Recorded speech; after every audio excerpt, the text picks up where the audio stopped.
Welcome to the Reawakening Ancient Feminine Wisdom in Pregnancy, Birth, and Motherhood Summit. I'm your host, Nancy Lucina, and today Chantal Molnar will be joining us.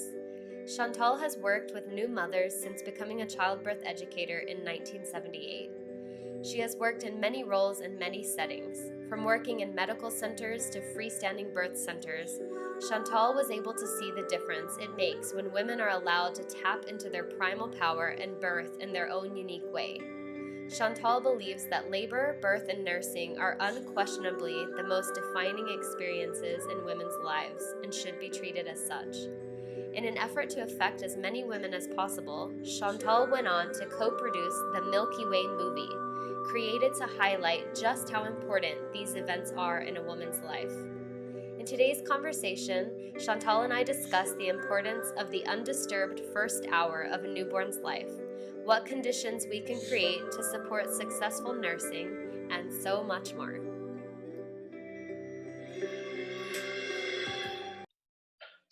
Hello, welcome everyone. Today we have with us Chantal Molnar from the MilkyWayMovie.com. Welcome, Chantal. Thank you so much for being here. Hi there, it's a pleasure. So I'm going to jump right into all these breastfeeding questions for you. Okay. I would love if you could share with us why you think the breastfeeding rates are so low today, and especially in the US. Oh, that's a long one. I Yeah, think, maybe just the main. yeah, I think the main reason is that there's a overarching culture in the United States that tells mothers they have to do it a certain way. And one is there is a lot of pressure to breastfeed. There's a lot of pressure to go back to work. There's a lot of pressure for some reason. They're making all these mamas pump in the very beginning, whether they need it or not. And there's a huge amount of pressure to get their baby to sleep at night. What some of the newest, weirdest recommendations are that babies need to sleep for 12 hours uninterrupted. What? Wow, that's crazy. And then further, the recommendations that breastfeeding mothers should not sleep with their babies. Right. So all of this lines up against a mother's instincts, the way that her body instinctively wants to mother. And you don't find it in countries, you're finding it in places like England, but not so much in Europe.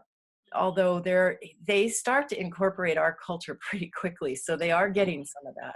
Yeah. But basically, it's taking the mother out of the equation. These babies, they want us to breastfeed under the most difficult circumstances. Going back to work at 6 weeks, we do not give support to mothers very much at all. Right. My co-producer on the Milky Way is one of the few lactation consultants that actually goes to your home to help you right after the baby's born.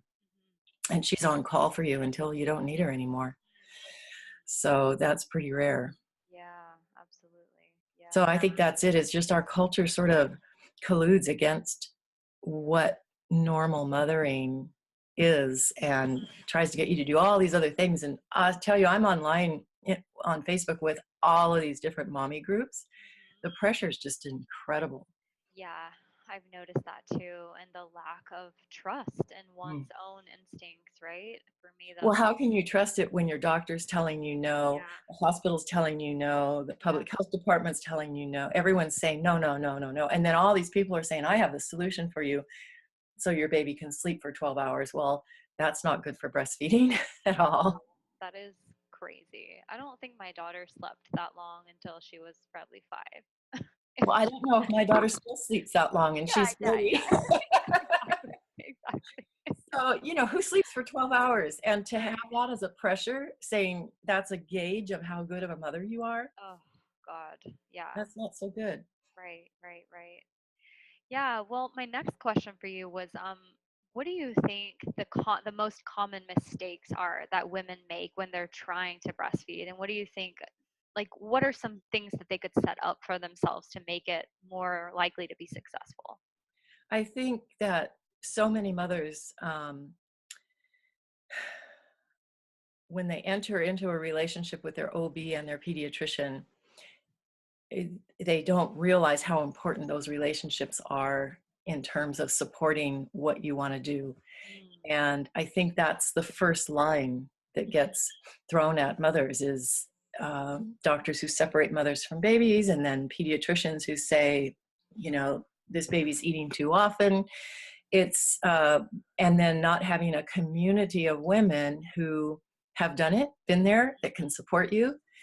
We are very isolated. We're like in little family pods. Yeah.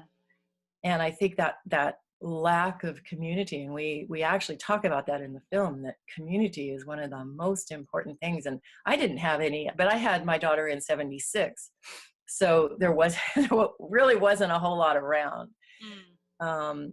And it's only gotten worse, I think. Mm. So I think picking, and people say, well, you know, certain doctors like Dr. Jay Gordon, who's in our film, well, he doesn't take insurance and he's too expensive. Well, a lot of moms know when they're going to try to start getting pregnant. Mm-hmm. So I would say if you want a certain physician and he's expensive, start saving money now.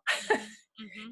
And have people give you that as a gift, you know, one visit at the pediatrician.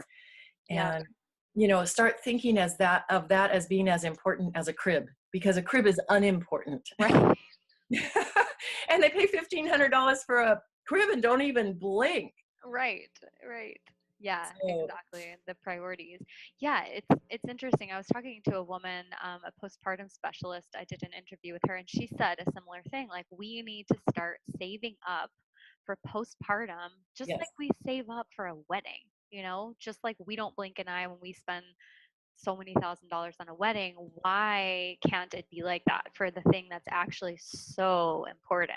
You In know? fact, it's more important than a wedding. A wedding Oh is a yeah. party, and obviously it's an important rite of passage, but Right. $30,000, I mean, if we put the same priority on the physicians for our babies, Mm-hmm. Mm-hmm. then, you know, we would we would not balk at the kind of money that, you know, and the reason these physicians like Jay Gordon work outside of the insurance system Mm-hmm. is that insurance, they will pay for an extended visit, but it's only 20 minutes. And people like Dr. J like to spend an hour with each patient, Right. and they can't get reimbursed for it.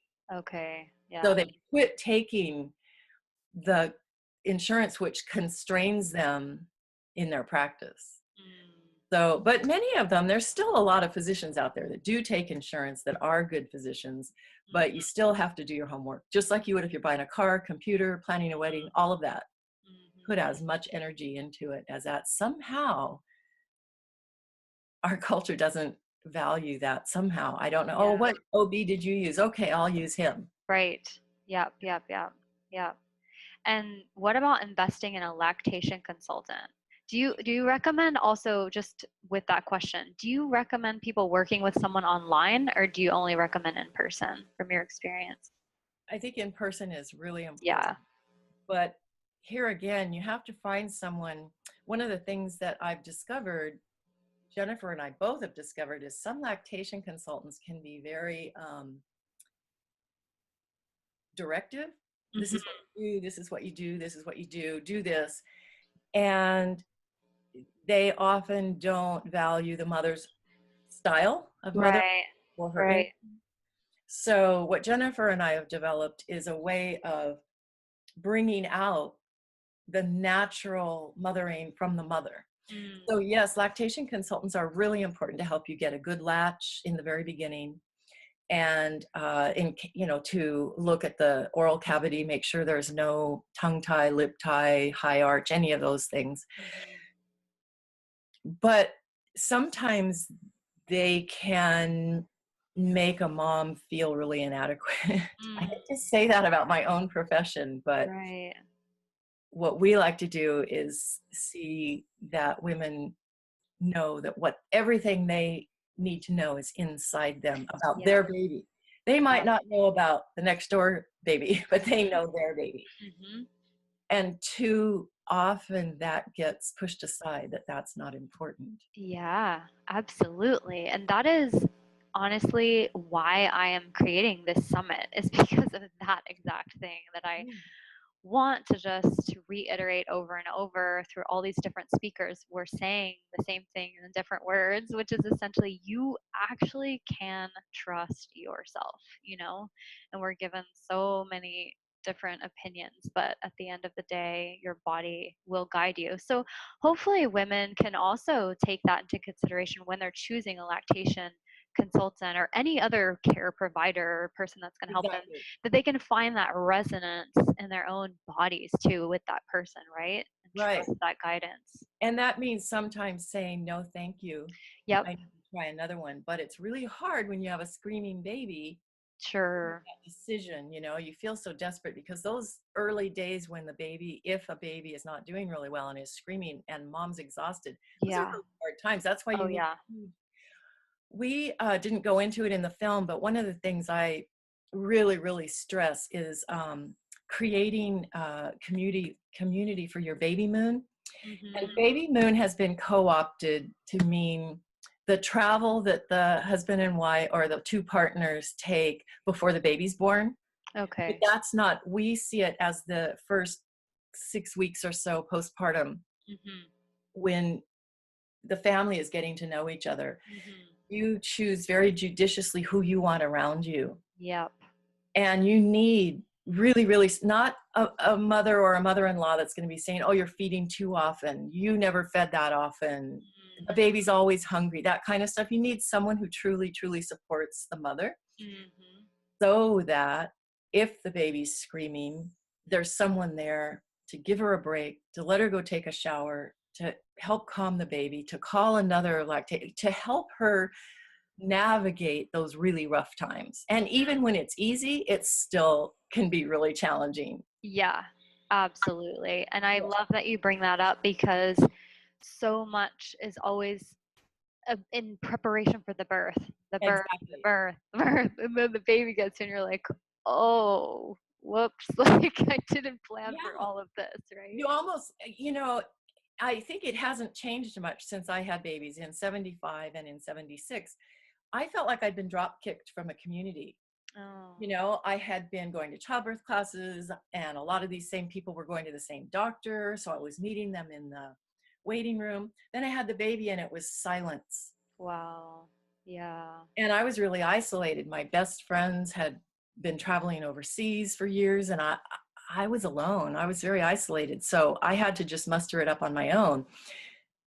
And so, yeah, postpartum, those first 6 weeks are very challenging, and you want to really make sure you have a supportive community around you. And I know that's difficult to do Yeah. in American society, but all the more reason to really try to figure that out.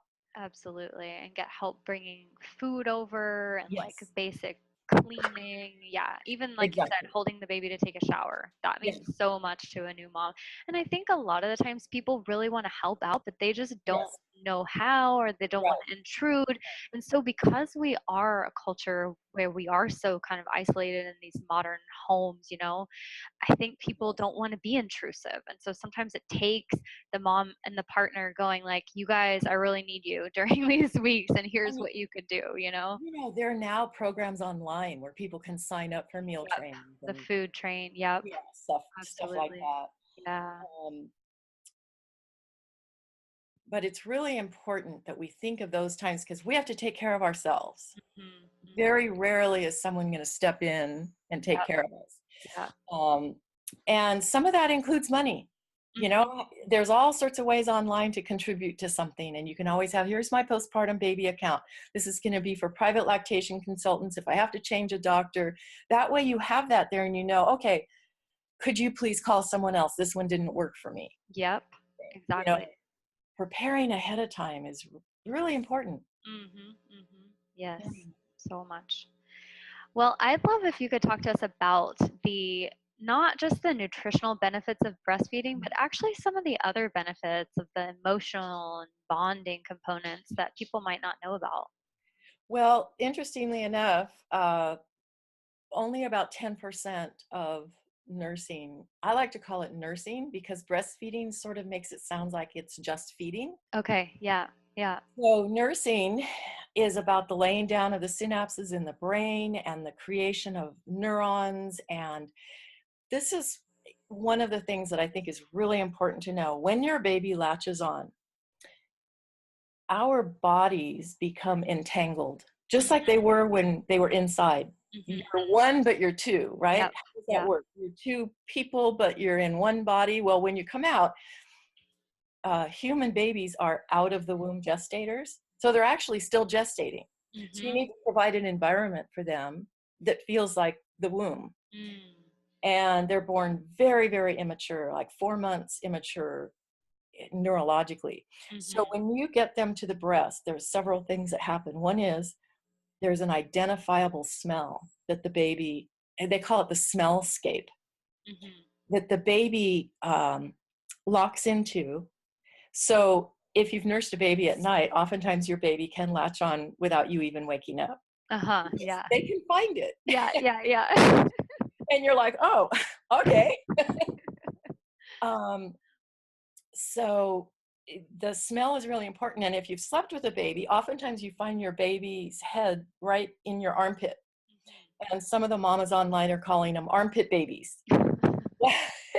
That's a safety mechanism. That baby, that your fragrance, your mixed fragrance with your baby, and to a lesser degree, but equally important, is the daddy's fragrance. I mean, the baby identifies with smell as much as anything else. So that is one of the safeguards against SIDS. Because another safeguard is that because breast milk is digested so rapidly, babies come to an awake state more frequently at night. And one of the issues with SIDS is that if babies go into a deep sleep, those first 4 months, they're so neurologically immature that they don't always know how to navigate the levels of sleep. And they can forget to come out of a deep sleep and forget to breathe and slip away. So the hunger cues, the smells, the touching in, all of this checking in during the night. A lot of nursing mamas say, golly, the baby just doesn't sleep. She's nursing or she's whatever. Yeah. Because they're awake and aware, and then they fall asleep, but they don't go too deep. They're constantly interacting with you. And that is a safeguard. Yeah. Very few people tell mothers this. Yeah. And I think it's a travesty, because that's one of the beautiful things about nursing a baby, is that you don't just feed them and then put them aside and they fall asleep. If a baby's in a crib after it's been fed, it's kind of laying there, it starts to wake up, like, I'm kind of hungry, but I don't know what to do about it because I don't smell anything and no one's around. With nursing, the baby can start to come to consciousness, smell the mother, move towards the food source, and attach. And that is a real competence in newborns that we, as a culture, pretty much, and as medicine, nursing, all of that, we totally don't attribute competence to newborns. And another amazing thing is when they're latched on and exchanging, their saliva is touching, going inside our breasts are responding to that. And if there's a bacteria or a virus going around and that baby has it in their saliva, our breasts will create milk to deal with that. So amazing. So, I get chills every time I hear it. It's like, what? And the milk also senses, okay, this baby needs more today. So the breast will make more. Or, oh, this baby's kind of lethargic today. So, the breast responds with amount and kind. Breast milk is never the same twice. Never. Unbelievable. Because it's responding constantly. So if you think of an entangled, couplet, that's the mother and baby. They're back and forth and responsive mothering. You respond to the baby. So there's so much, and all while this is going on, they're learning socialization because they're at the breast while you're having conversations. And they're right next to your heart. So they're getting this entrainment, especially when they're sleeping, which is learning how to breathe rhythmically, they will synchronize their breathing and their heart rate to the parents.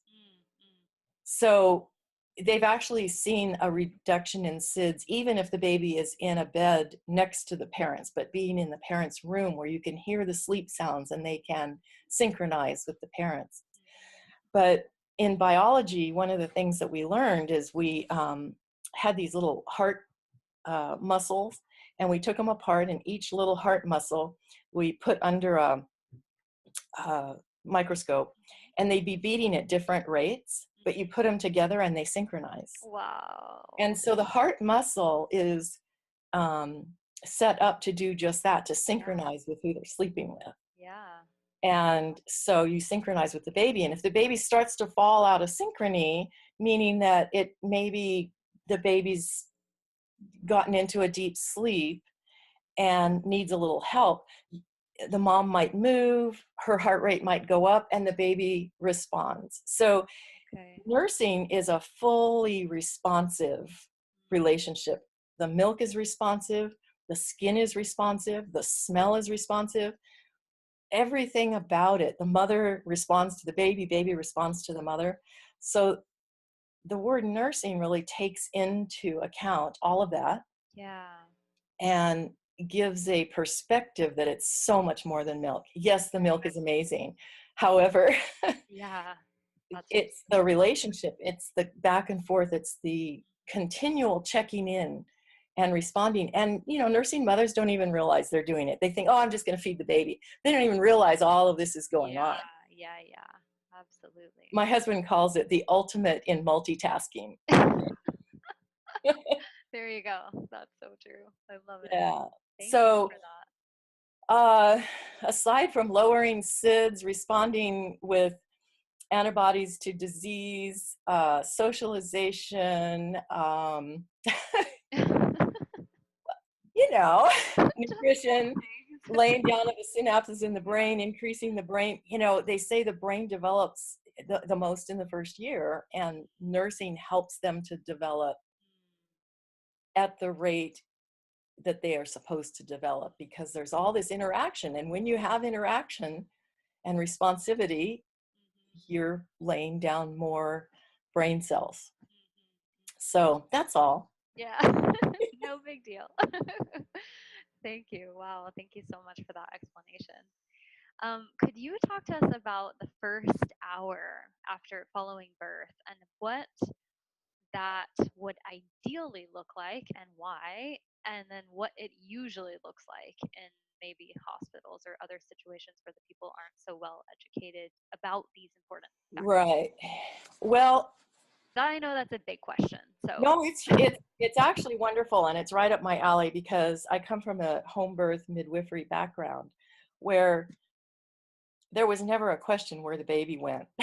You know, usually a mom grabbed her baby, put it on her chest, and you know, we didn't have a nursery, so you don't take the baby away. Yeah. The single most damaging intervention that medicine does is taking a baby away from its mother. So this first hour, this golden hour, has been named, and there's 9 stages in the first hour of what the baby does. And I think it's really amazing that we had to do a bunch of research to show that babies needed to be on their moms for the first hour.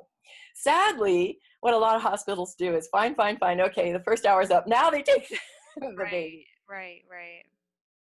So that first hour, when you think about it, baby has just been born, and they need to really adapt to being an air-breathing being, and to not being anymore in water, and to not having a very cushy environment constantly. All of a sudden, there's a nurse rubbing your back with a dry towel, and you know, they start crying, and all of a sudden they have air in their lungs. And when they're inside, there's a well, you could call it a hole in their heart that closes as soon as they take their first breath, and it goes from fetal circulation to newborn circulation, which is processing oxygenated air. All of this has to happen. So when they used to hang the baby upside down and take it over, I can't even believe that people did that. But Yeah. it takes baby a little bit of time to sort of get used to this new environment and to be gentle and kind and let that baby kind of hang out at the on the chest. I mean, I think they should stay there for a week, but Yeah. um, that first hour is rather critical, because if you look at other mammals, that's actually considered a critical period of imprinting. And because we have a big frontal lobe and we can think about things and analyze them, babies can adapt to not, human babies can adapt to not imprinting. But then it causes problems with nursing, because what was instinctive now has to be learned. So if they take a baby away from the mother and then bring it back, I used to work in a nursery. We kept them for 4 hours. Oh, wow. And then we'd bring them to the mom, bathed, swaddled. And I would go to hand the baby to the mom.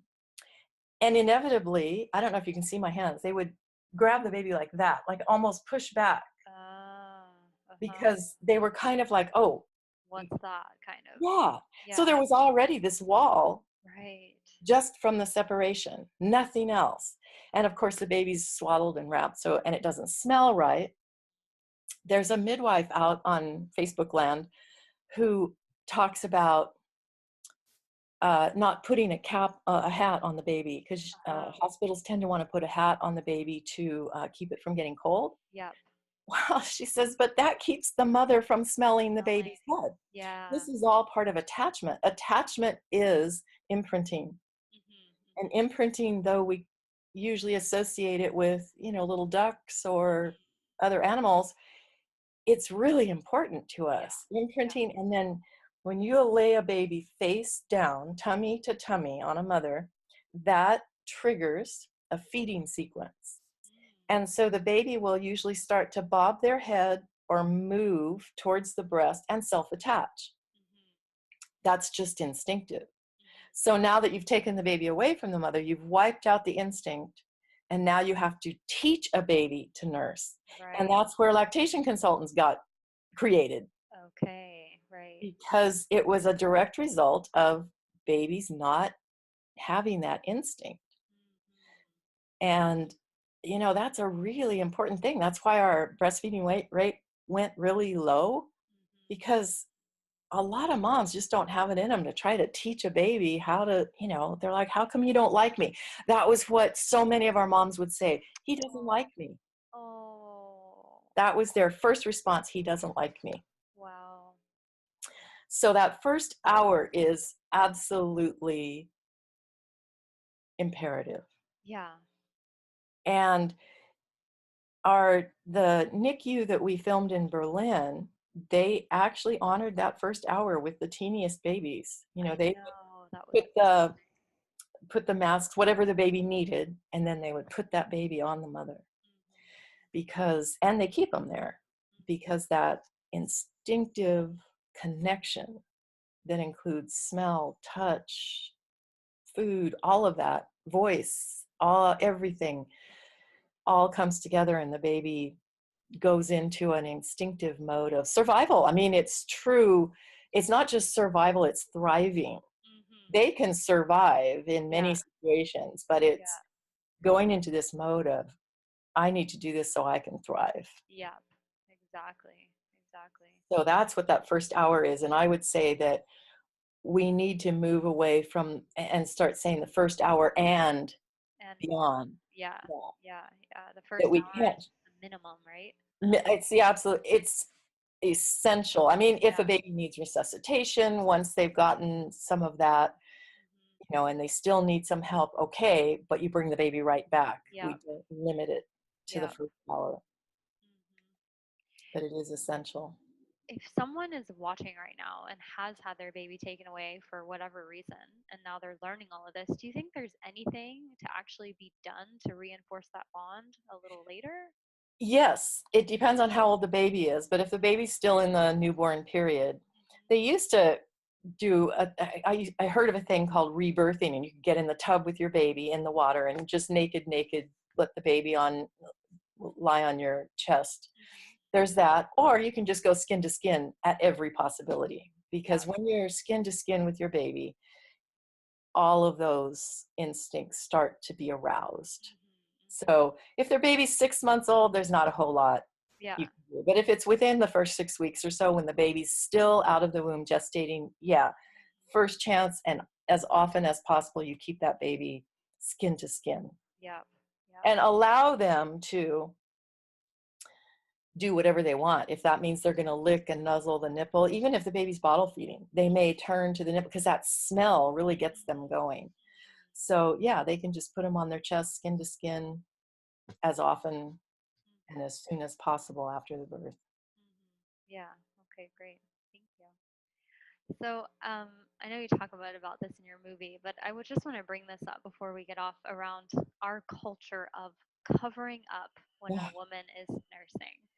Like what do you think that does to us? And what I don't know, like if you wanted to share any stories around that, or like how do we get past that as women who know that we want to nurse and we're out in public? What are the different ways women can work with that?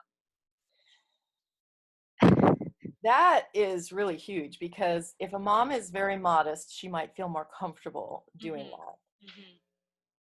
that. For a mom who just wants to nurse her baby, more and more stores like Target are opening spaces for mamas. But I think we just have to stand our ground and say, oh no, this is legal for me to do. And if you have a problem with it, put a blanket over your own head. Yeah, exactly, right. I'm sorry, that's the snarky response. Yeah, I know, I'm with you. Don't get me wrong. I've seen some really horrifying, oh my gosh, some horrifying interactions. And, our culture sees women a certain way. And you can see this with all of the Me Too, the new Me Too, I've been sexually assaulted movement, and all of the accusations of sexual assault that are coming to light that have been buried for many, many, many years. And if you look at what fertilized that, us shutting down and not saying, it's how people feel about women. If you show too much, you're a slut. If you don't show enough, you're a prude. If you're in the middle, well, I don't know what you are. This slut prude sort of dichotomy, we can't win. Yeah. Are you taking good care of your baby? Are you not taking good care of your baby if you nurse them in public? All the way up until the middle of the 20th century, there were iconic paintings of nursing mothers. Yep. Iconic by the biggest masters in the world. That ended in the 50s. That ended. And you know why? Because the iconic mother was the bottle feeding mother, and all the big, beautiful photographs were of a different type, of an independent baby, like a baby just by itself, or a mother holding a baby. Very few. There are no iconic paintings. There's one graphic of a Wonder Woman nursing, but it gets a lot of traffic in breastfeeding circles, but really nowhere else. It's not iconic enough to make people want to do it. Yeah. In the past, the nursing mother was just a thing that everyone did, and it wasn't questioned. And now, as women assume more power, they're starting to mutilate their bodies more, mutilate their breasts by increasing their size. We have to look a certain way, so we mutilate our faces until they're stretched. You can see I have not done any of that. But, it's part of aging and wisdom. And where has that gone? Where has our understanding that older people have wisdom that younger people don't have? And all of that is part and parcel of how you look. and how you look, how you're feeding your baby, all of that goes, you know, do you have the latest car seat? Do you have the latest stroller? Right. Do you have the Right. latest whatever? It's pretty frightening. Sorry for the background noise. If you I hear don't hear much. it. Okay, good. Yes, So absolutely. a lot of it is, as women gain more power out in the marketplace, in politics, they're also starting to lose something in that process. And I don't know why. And Yeah. it reminds me of the foot binding in China. These women who bound their feet were highly esteemed, but they couldn't walk. Right. Yeah. And Well, there's some connection to when women start increasing in power, they in external power, because they really don't have power in the society. Right. In external sort of cultural power, the real power, the inside power is not, I mean, you know, they burned that out of our culture, and they burned what they called witches. They were wise women. Witches is a made up thing. Yep. Yep. You know, oh, she knows how to keep a mama from being in pain during labor. She must be dancing with the devil. She knew how to heal my daughter. Well, kill her, because, you know, Right. it's really interesting how women who had the knowledge of healing and comfort and nurturing were taken out and beaten and burned and, Yeah. you know, hung all sorts of things because they were dangerous. Knowledge, power, that internal power of us trusting ourselves, that's dangerous for some reason. Right. That's like ingrained in our cells now, right? Like something we've taken on. But yeah, we have to move through that. And I think what you were saying about the power dynamic and how there's a lot of background on that, so excuse me, how women have gained power in this external way. I think that the feminist movement, although it's so important, I actually think that it has freed the masculine within the woman. Yes.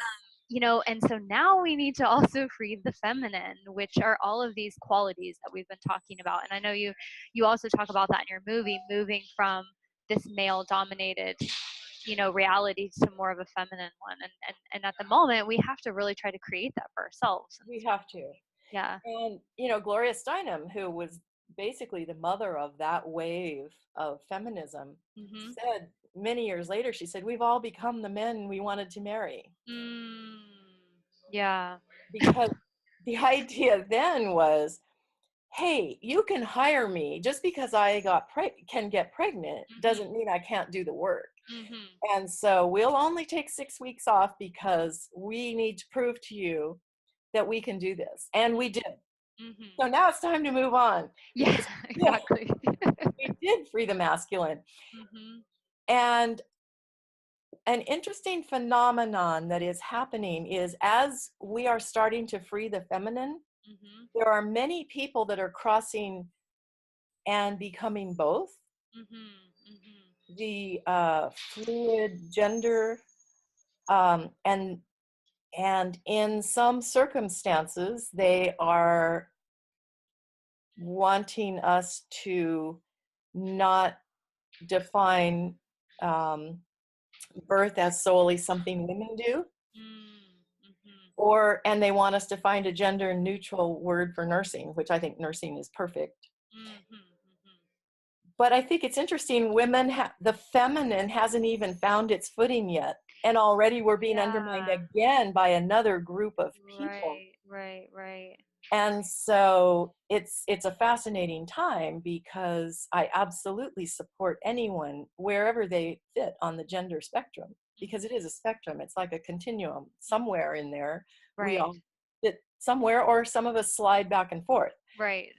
However, when we come to defining certain things like birthing and nursing, I've found that we almost have to go into an archetype. Yeah. So the mother archetype. You can be two gay guys raising the kids, and one's probably going to be the father archetype, and the other probably going to be the mother archetype. So even though they're male, they may take on the mother. So I try to express the feminine as an archetype, as opposed to a specific gender. It's getting Right. very dicey, Right. so Right. to, Right. to try to get our feminine footing Mm, and include people who might maybe don't fit in that mhm. category. Right. Yeah. So I'm going to suggest that nursing is a Yeah. really good non-gendered term Mhm. for however you care for your baby, or in arms. Mhm. You know, as long as that baby is in arms, skin to skin, then there's no more to be said. You are nursing that baby, you are caring for your baby, and it's the in arms period, not the leave it in a bed in another room period. Mhm. Mhm. Right. You Right. know, that comes when they're teenagers. That Yeah. comes soon enough. Get your stinky socks out of here. But Yeah. so here we are, you know, we brought out the masculine in ourselves, and now we're bringing out the gender fluidity, and the feminine may be getting a little lost in the shuffle here again. Yeah. So we need to Yeah. make sure that if we identify with the feminine, we don't step on anyone's toes, but we express our feminine Yeah. fully and know how much power in the feminine there Oh, is. yeah, absolutely. And that for me is what motherhood is all about, the initiation into that, into some of those archetypes too, you know, and just learning to really find your sovereignty throughout all of these Yes. phases of your life. I love that word, sovereignty. Yeah, it's been coming up for me lately. I feel like it's really embodies kind of what I want women to be able to find when they're birthing, when they're, you know, nursing their children. Yeah, when they're caring for them, because that's when they can come from that place from deep, deep within, you know, and Oh, that yeah. sovereignty. That I feel like there's like this. I often see it in my mind's eye of the womb energy aligning with the heart energy and then coming out the throat, you know, and that's the sovereignty for me, like being able to actually birth the reality you want from this That's deeper beautiful. place, you know. That is beautiful. Yeah, that's my vision. Slowly but surely, I think we are. Well, hand in hand, I mean, with you doing this and some of the other women that are doing it around the world, and Jennifer and me and Marae, all these different people who are bringing that up, we're a groundswell. We're still in the ground, sort of underneath the surface, Yeah, but yeah, we're swelling. We're actually rising. yep. So true. That's beautiful. I only have one other tiny question for you, but before we get to that, just tell us how we can find you. And I will have these links for people to access. But yeah, I've seen the movie now, and it is so beautiful. So I highly recommend it. If you just want to share a little bit about how people can find that. Well, the Milky Way movie is available on every video on demand platform except Netflix. So iTunes, PlayStation, Amazon Prime, uh, Xbox, Vudu, Hulu, all of them, everything. YouTube, Vimeo, and it's in 8 languages and CC, you know, closed captioned. So you can get it. It's very widely available, all over the world, 137 countries. Wow. So if you go onto iTunes Australia or iTunes Ireland, it's all of those. Hmm. Um, we are at milkywaymovie.com, and we also have a foundation now that it's very fledgling. We're just starting to get it going, called milkywayfoundation.org. Ah, great. And we have several initiatives. One is the next big project that we're doing is another film project solely on the NICU, Hmm. which is the neonatal intensive care unit. And we are looking at creating films for the physicians and staff of NICUs around the world to help them create the kind of NICU that they have in Berlin that we showed in the film. Wow. Amazing. And World Health Organization has a goal that 50% of all NICUs in the world will care for their babies with what they call kangaroo mother care. Hmm. And we want to be a catalyst. We want to create these films for to meet this goal in 2020. Wow. That's beautiful. So Amazing. that's us. Thank you. We're also working on, and it's been a little rough because there's only a few of us on the board right now. We really have to build out our foundation. Working on maternity leave in Hmm. the United States. Ah, oh yeah. Wow. And our executive director is now running for Maryland State Senate. So Wow. she hasn't been able to do a lot for the foundation, but she's running on maternity leave. Oh, wow. So Amazing. we're working on our goals, even if it seems like we're doing it, well, running for office. Right. Yeah. But, and, you know, we if you go to the site, you'll see all of our projects and goals that we will be working on. We don't have the staff or resources yet to do them all, but we are heading in that direction. Beautiful. Thank you. And I have just one other question that I'm asking everyone. It Okay. is, if you could go back in time before you became a mother and just now that you have all of this knowledge and wisdom from all these years of experience and whisper just a little bit of advice into your ear, like in one sentence, what would it be? You are more powerful than you can imagine. And I love that power,